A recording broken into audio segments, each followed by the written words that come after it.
আজ বানাবো নরম তুলতুলে খাস্তা খাস্তা লুচি। ময়দা নিয়েছি, সর্ষের তেল নিয়েছি, কালো জিরে নিয়েছি, অল্প চিনি, অল্প লবণ আর একটু গোলমরিচ গুঁড়ো নিয়েছি। এগুলো দিলে লুচি খুব নরম হয় আর খাস্তা হয়, আর লুচির স্বাদটাও খুব সুন্দর হয়। নিয়েছি। এবার আস্তে আস্তে মেখে নেব ময়দাটা।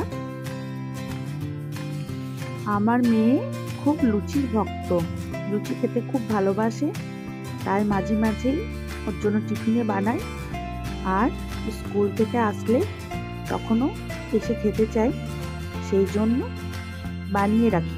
আর মেয়ের জন্যই টিফিন করব বলে বানাচ্ছি।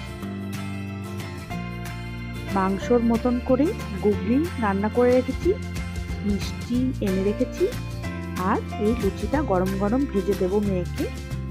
ময়দাটা মেখে নিয়ে গরম গরম ভেজে ও স্কুল থেকে আসলে ওকে দেব।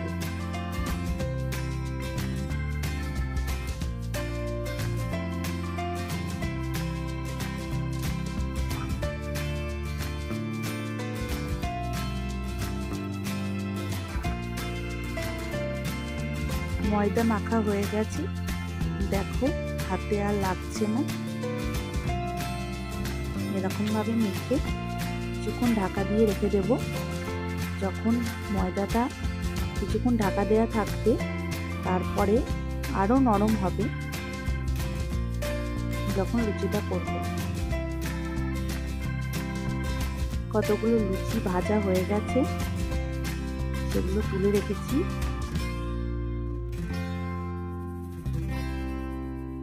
আবার বেলছি লুচি।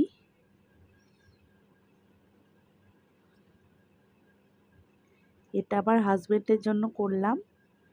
শেপটা দেখেই আশা করি তোমরা বুঝতে পারছো।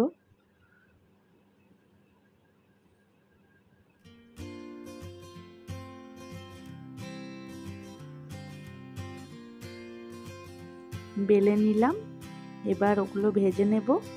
তারপর মেয়ে আসলে মেয়েকে দিয়ে দেব। মেয়ে লুচি খেতে খুব ভালোবাসে, তার জন্য ওর জন্য মাঝে মাঝে এগুলো বানাই।